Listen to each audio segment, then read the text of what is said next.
napamahal na rin sa akin. Pero wala po tayong magagawa. Kung minsan po ay talagang kailangan magdesisyon tayo kahit labag po sa ating kalooban.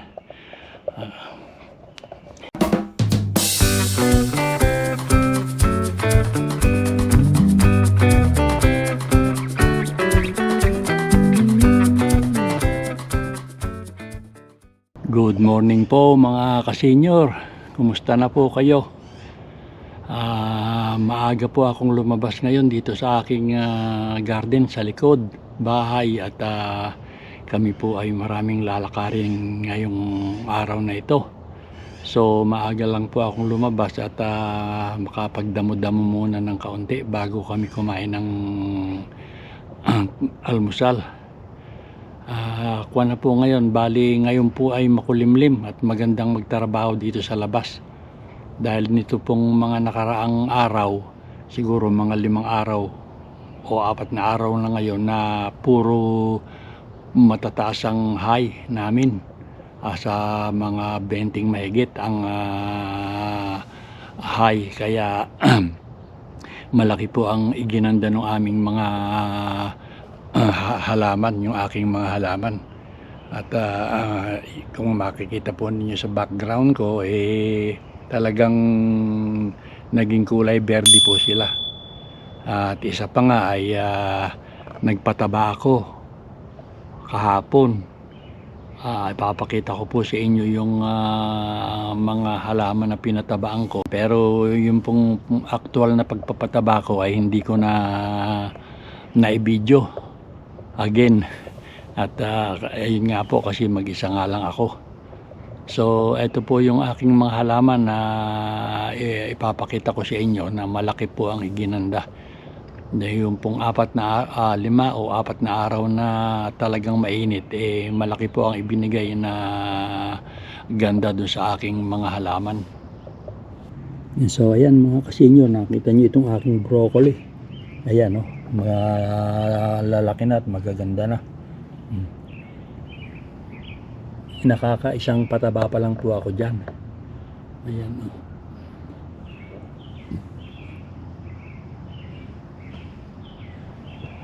Ito naman pong aking mga patatas. Ayan, at malalaki na rin. Malapit ko na rin yung tabunan yung mga puno. Hihintayin ko lang po tumaas-taas pa ng kaunti. Ito, tsaka ako aalisin ko itong mga dahon sa ibaba, tsaka ko sila tatabunan para nga po yung magiging laman na yung ilalaman nila ay matabunan, dahil masama po yung patatas na naibibilad at nagkukulay berde. Hindi raw po magandang kainin yung mga kulay berde na patatas na yung nakaahon ba sa lupa. Ayan po sila Kaya nga lang medyo madamo. Ayan, yung mga damo na yan. Nga siya pang umaagaw nung inilalagay kong pataba sa napagkain itong mga halaman ko. Ito naman pong ipinunla kong pechay at saka ako ano tawag dito, yung mustasa, wala pa pong lumilitaw na kahit na isang mukhang walang tutubo. Ayun naman sila kamukha po nun yan, ayan. Parang baka matanda na yung aking mga buto. Ilang taon na kasi yun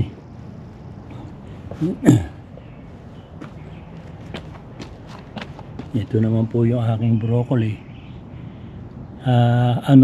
Hindi pala broccoli ito po yung zucchini. Ayan, at gumaganda na rin.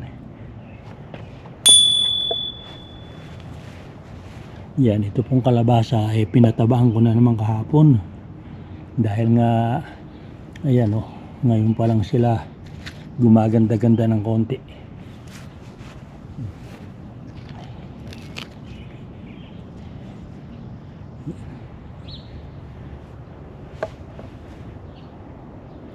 Doon naman po tayo gumawi sa aking mga sibuyas. Yun. Ito po yung halaman ni Mrs. Ibig na rin bumuka ng mga bulaklak. Ayan.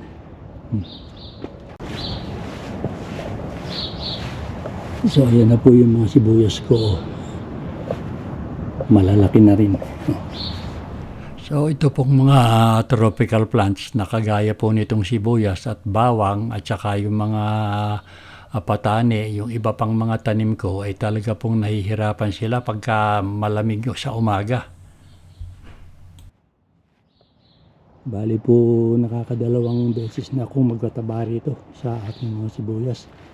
Ito namang bawang na pinahabulan ko ng kwanda ng mga bagong tanim dahil nga po yung tinanim ko nung bago anong fall, bago kami nauwi ng Pilipinas, kakaunti lang po yung tumubo. So ito yan, mga bagong tanim na lang yan. Ito po yung mga itinanim ko noon, mga payat. Ayan o. Pinatabaan ko rin ito kahapon. Kaya nagkaroon ng mga guhit na ganyan. Yan.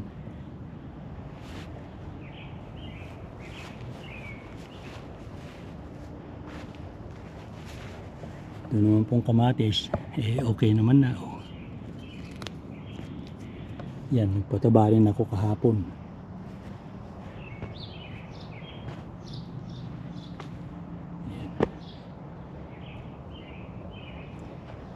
Ito pong bawang na ito yung mga lumang tanim, yung matatandang tanim nung isang taon. Ayan ang mga itsura, oh. Parang hindi ito gaganda. Mga payat na mga dahon. Parang kulang talaga sa pataba. At saka mga kasenyor, yung bawang po ngayon parang hindi talaga maganda ang tubo. Kaya parang lugi sa bawang.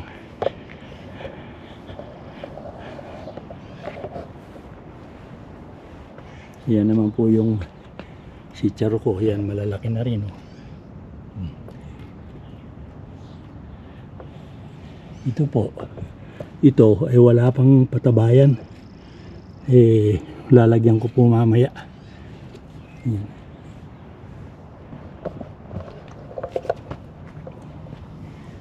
Ayan sila, oh.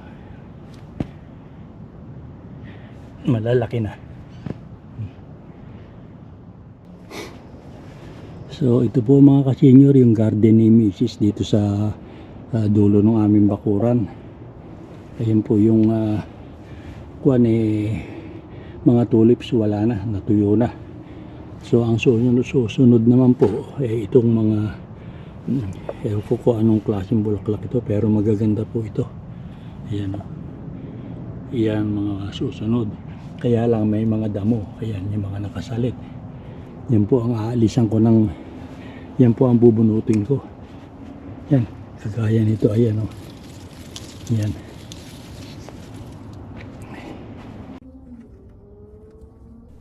Ang binubunot ko dito mga kasenyor ay yung mga damong mahirap patayin na kagaya po nung dandelion at saka po yung parang gabi, pero ang tawag ko po ron ay gabi-gabihan. At yung pong damo na parang mutha pero gumagapang po sila sa ilalim at kung saan saang panig ng garden sila lumilitaw. Yun po ang mga pinapatay kong damo.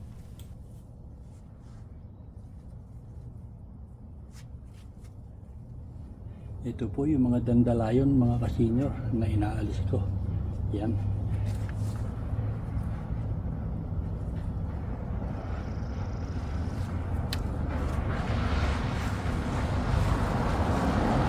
Ito naman po yung mga gabi-gabihan na mahirap patayin, mahirap bunutin.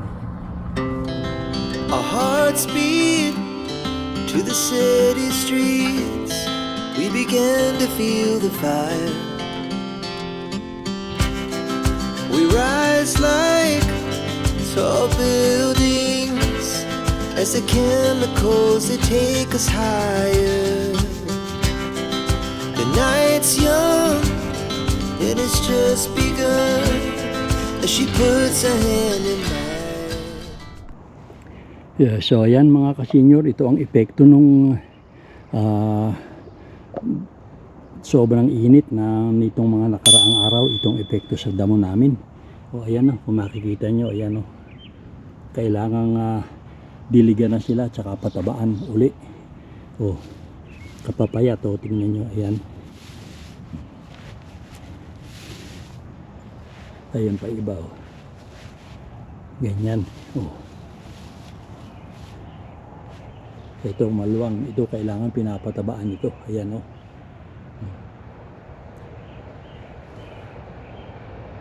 Ito naman po yung aking labanos. Oh. Yan sila, malalaki na rin.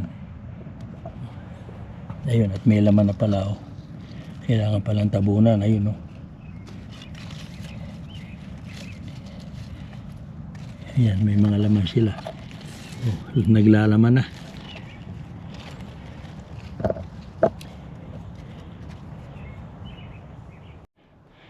So mga ka-senior, gaya nga nung nasabi ko sa inyo kanina na kami may mga lakad ngayong araw na ito.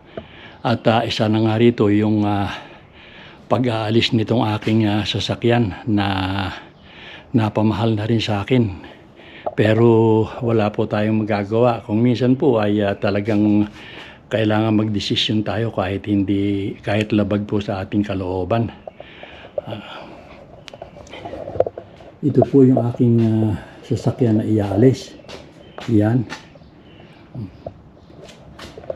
Papalitan ko po ng mas maliit na sasakyan dahil nga po sa ito po ay V8 at sobrang malakas po sa gasolina.